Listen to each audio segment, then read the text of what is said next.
বাচ্চারা, আজকে আমরা বাংলা ব্যঞ্জন বর্ণ শিখব।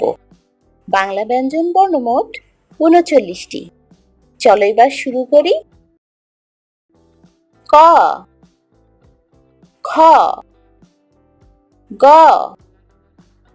ঘ, ঙ, চ, ছ, বর্গীয় জ, ঝ, ইয়, ট, ঠ, ড,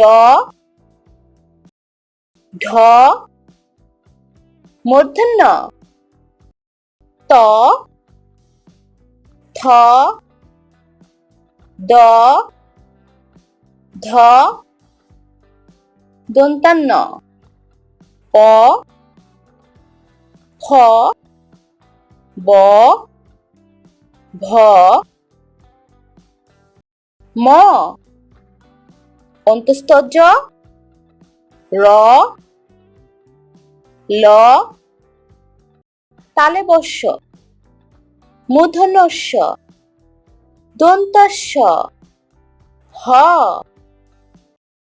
ডয়ে শূন্য র, ঢয়ে শূন্য র, অন্তস্থ, খণ্ডত্ব, অনুস্বার, বিসর্গ, চন্দ্রবিন্দু।